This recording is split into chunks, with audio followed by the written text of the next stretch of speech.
la taghtar bi awwali ma tarah fa inna awwala tali'in fajrun kadzub. La taghtar, jangan terpedaya bi awwali ma tarah, kepada apa yang kau lihat. Orang sekarang terpedaya tampilan begini, medsos, wah masanya tampilan begagah begini dengan. La taghtar di awwali ma tarah fa inna awwala tali'in, sesungguhnya pertama yang muncul tali'in fajrun kadzub, fajar yang kadzib.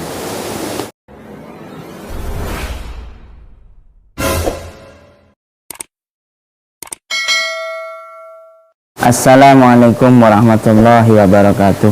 Waalaikumsalam warahmatullahi wabarakatuh. Alhamdulillahirabbil alamin, wassalatu wassalamu ala asyrafil anbiya'i wal mursalin wa ala alihi washabi ajmain, amma ba'du. Baik, masih stay tune di channel YouTube Ar-Rufa Official.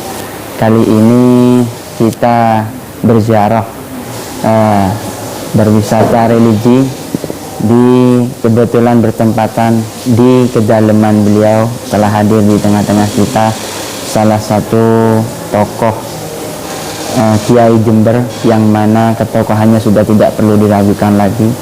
Beliau pendiri dan pengasuh Pondok Pesantren Al-Azhar, daerah Keranjingan, Sumbersari, Jember, Tegal Besar. Tegal Besar, Tegal Besar, dan juga beliau salah satu ketua LPAI, dan beliau bernama Ki Haji Hamid Nasrullah, salah satu tokoh yang sangat saya kagumi dalam hal perjuangannya, tidak kenal lelah dan tidak kenal letih, walaupun beliau sekarang ini dalam tahap pemulihan penyembuhan sakit beliau, tapi alhamdulillah beliau masih berkenan mengizinkan kami untuk bertanya-tanya kepada beliau. Assalamualaikum Kiai. Assalamualaikum warahmatullahi wabarakatuh. Sehat Kiai? Alhamdulillah fis sihah wal afiyah. Walaupun ya masih pemulihan saya masih setelah di rumah sakit 7 hari insyaallah. Tapi alhamdulillah sehat ini saya gunakan untuk memberikan manfaat kepada umat. Amin. Amin. Gini Kiai, niki kami semua kaula muda ingin bertanya-tanya Kiai. Salah satunya yaitu terkait sejarah awal mula berdirinya Pondok Pesantren Al-Azhar ini Kiai, kepada panjenengan. Saya pertama berada di Riyadhus Shalihin, di pondok mertua Kiai Faruk Muhammad almarhum. Saya biasa berdakwah kepada orang kampung, termasuk ke daerah sini. Tidak jauh, kira-kira 7 kilo insyaallah dari tempat kami semula mertua saya itu berdakwah. Kemudian saya mendapatkan beberapa masyarakat yang perlu mendapatkan pembinaan, sebab daerah ini namanya keramat. Walaupun namanya keramat tapi tidak identik dengan nama keramat. Banyak daerah hitam yang maling macam-macam. Alhamdulillah saya memang nawa itu ingin mengembangkan, ingin melebarkan sayap dakwah daripada pendahulu kita dengan mengembangkan pondok pesantren. Alhamdulillah menemukan di tempat ini, dan tempat ini memang sangat strategis untuk ditempati pondok pesantren, karena ya itu tadi masyarakatnya masyarakat awam, dan juga ya masih banyak orang-orang yang tidak sadar. Dan alhamdulillah setelah kami hadir di tempat ini, masyarakat Madura, dialeknya Madura menerima keberadaan kami. Alhamdulillah, insyaallah sudah berapa? Sudah 23 tahun saya di sini insyaallah. 98 ya. Dengan memberikan pendidikan formal. Awalnya tidak pendidikan formal, dinia, tapi karena kehendak masyarakat ingin punya jasa, di situ kami kemudian memberikan sekolah formal. Walaupun prinsip awal saya ingin tetap berbasis salaf, artinya tetap orientasi pondok pesantren, bagaimana anak punya akhlak mulia, tahu baca kitab, sedikit bisa berbahasa Arab, itu. Walaupun kenyataannya sangat sulit untuk menerjemahkan semua itu. awal mula santri pertama kali berapa ya yang menetap? Santri asalnya santri Nyolok. Nyolok itu dari kampung sekolah Mediniyah ke sini. Pertama ada 2 orang, 3 orang dari luar daerah, pada dari Bondowoso. Tapi kemudian setelah mendengar, karena saya biasa akrab hadir ke masyarakat dengan berdakwah, orang kenal saya, akhirnya menitipkan ke kami untuk dididik putranya. Ya dari 1, 2, 3, ya alhamdulillah sekarang sudah perempuannya kira-kira 300-an lah. Laki mungkin 100 sekian, banyak perempuannya, alhamdulillah. Moto yang ditanamkan kepada santri Al-Azhar salah satunya apa, Kiai? Pertama adalah pengenalan akidah Ahlussunnah wal Jamaah dan akhlak mulia, akhlakul karimah. Sebab terutama di zaman ini, kalau menurut pandangan kami, akidah harus dikuatkan. Di saat tantangan begitu besar, baik tantangan dari luar maupun dari dalam, yang harus dijawab. Jadi penanaman akidah, saya sengaja di sini bersama dengan teman-teman Aswaja Center mengadakan kajian-kajian ke masjid-masjid, dan untuk di dalam kami kuatkan ya aqidatul awam, hal-hal yang dasar. Memang di sini pondok pesantren tidak murni salaf, ma bainal khalaf was salaf.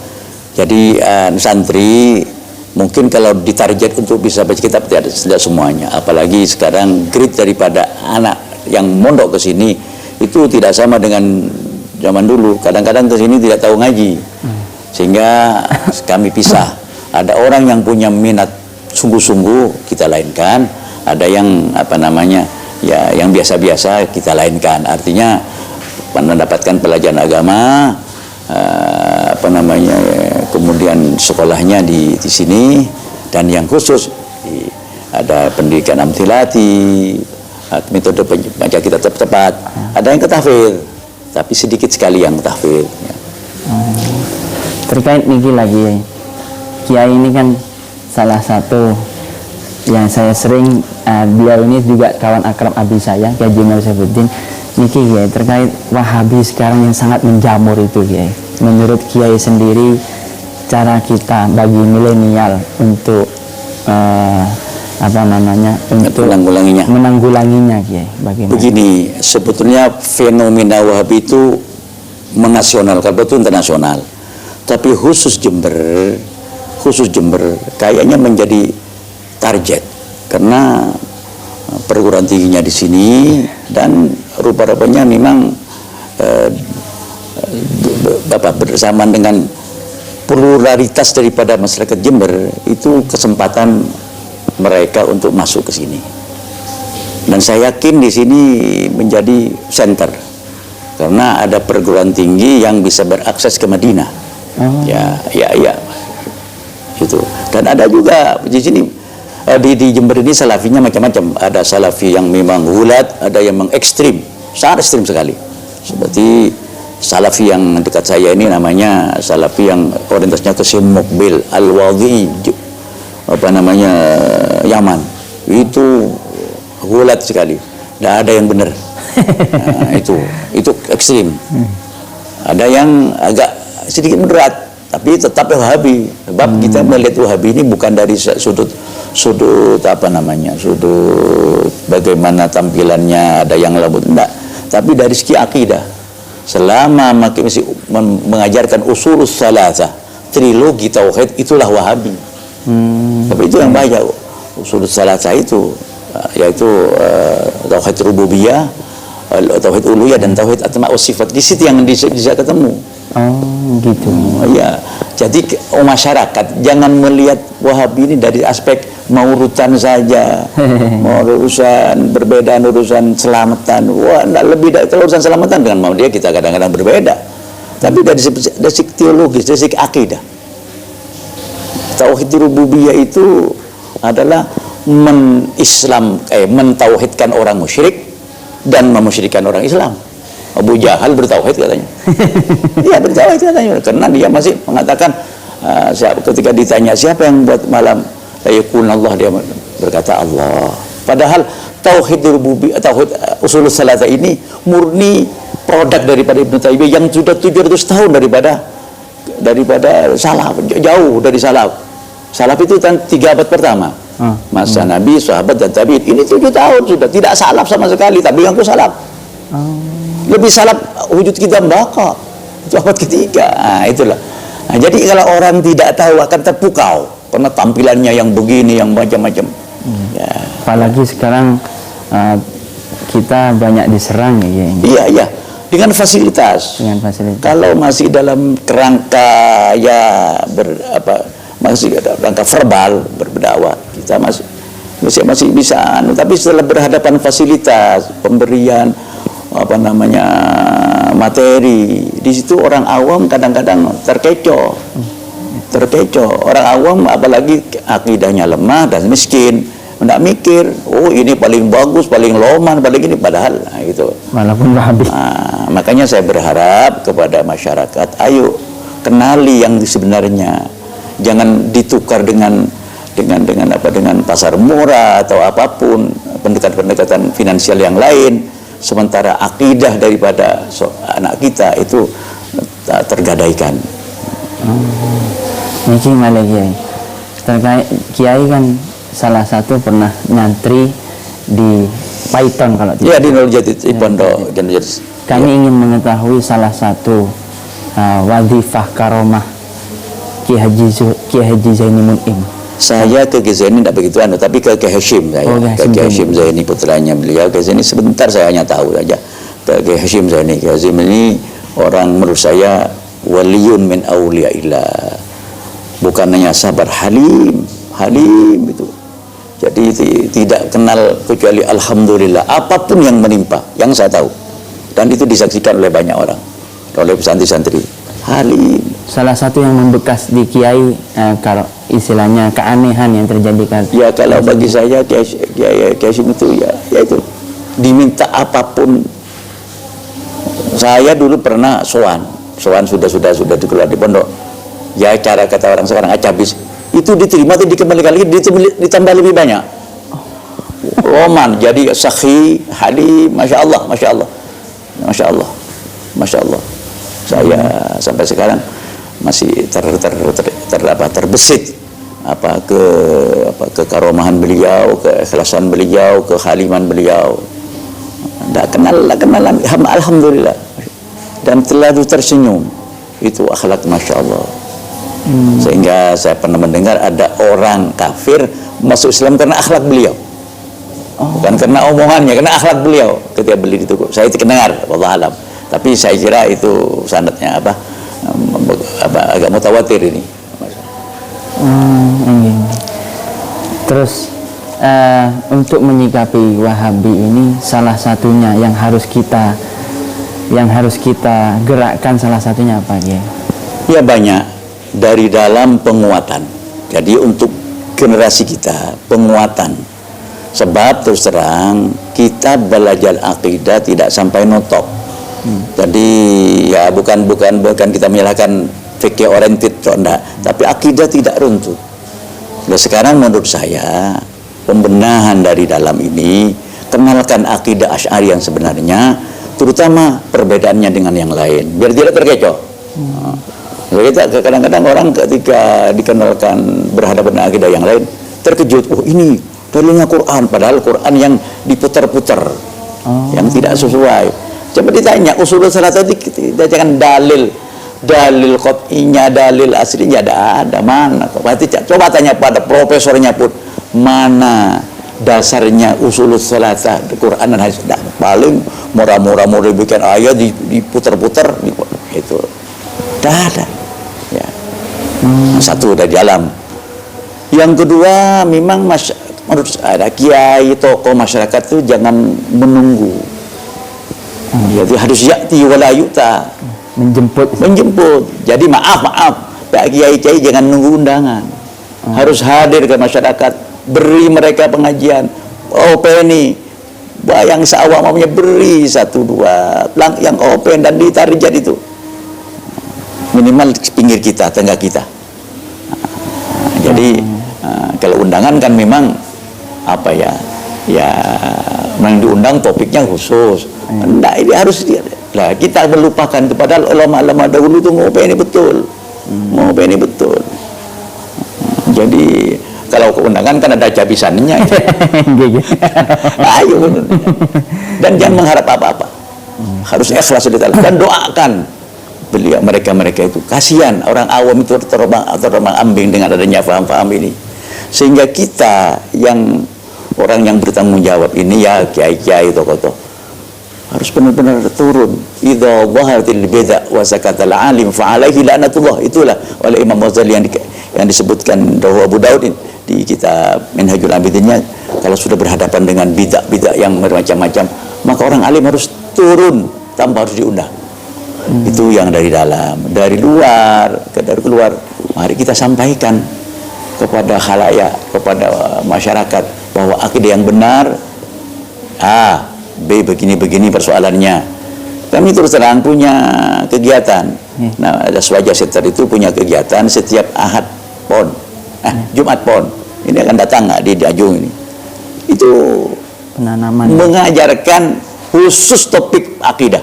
Ada macam-macam dalil-dalilnya. Ya teman-teman yang pintar-pintar kita kumpulkan. Tapi sayang, orang kita tidak senang ngaji. Pertama banyak, tapi ada yang sedikit. Tak senang ngaji. Padahal kita macam-macam sudah pakai slide, pakai macam-macam. Tak banyak yang hadir. Tapi kita harus sabar. Memang begitu dalam berjuang ini. Oleh karena itu, tolong mari kiai-kiai yang lain kembali kepada cara orang tua kita, tokoh-tokoh. Saya ingat dahulunya Imam Malik kata, la tasluh hadhil ummah illa bima salaha biha awwaluha. La tasluh hadhil ummah, tidak akan baik umat. Itu tadi jangan bima salaha biha awwaluha. Kalau dengan cara pendahulu kita untuk memperbaikinya. Bagaimana pendahulu kita memperbaiki? Kan turun. Masyarakat didampingi. Tidak harus diundang, hadir terus. Ya.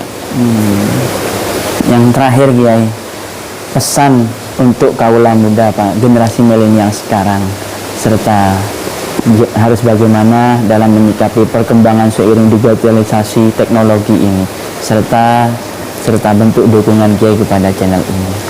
Begini, saya pesan dengan sebuah syair. Lupa saya yang bersyair, tapi masya Allah syair itu saya kagum isinya. La taghtar bi awwali ma tarah, fa inna awwala tali'in fajrun kadzub. La taghtar, jangan terpedaya bi awwali ma tarah, kepada apa yang kau lihat. Orang sekarang terpedaya tampilan begini, medsos, wah masalahnya tampilan begagah begini dengan. La taghtar di awwali ma tarah, fa inna awwala tali'in, sesungguhnya pertama yang muncul tali'in fajrun kadzub, fajar yang kadzib. Jadi kita kalau negeri dulu kan negeri subuh ya, bukan dengan jam.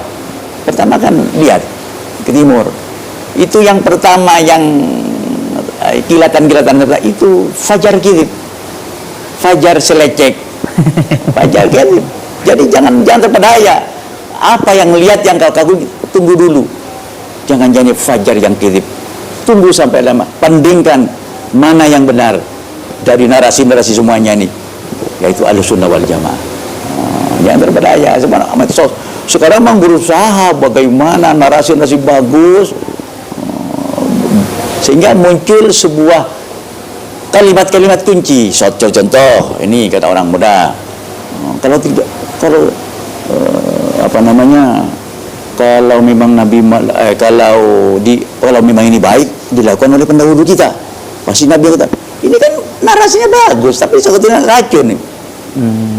Lau kana khairan lasabaquna. Coba lihat kalau di Quran, lau kana khairan lasabaquna, kalau ini baik akan dilakukan oleh orang pendahulu kita. Itu perkataannya orang jahiliyah, para fadijah kepada Rasulullah. Kalau memang Islam ini bagus, tentunya orang jahiliyah sudah melakukan itu.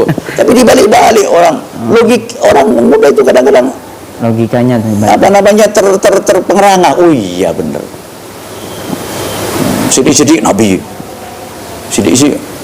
Iya kita Nabi, tapi Tapi kita ikut dengan pemahaman guru kita yang punya sanad yang betul sampai kepada Nabi. Mereka mau langsung potong kepas.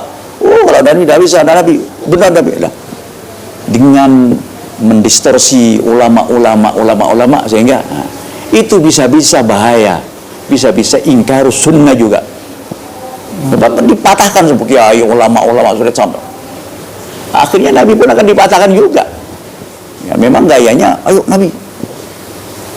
Padahal kita kepada Nabi juga, tapi kita beralur dengan tokoh yang sudah punya sanad dari fulan ke fulan sampai Rasulullah SAW. Sama, lebih sah kita. Tidak punya sanad. Katanya Abu Abdul Barak, al-isnad minad din. Sanad itu bagian dari agama. Mata rantai keguruan itu, transmisi keguruan.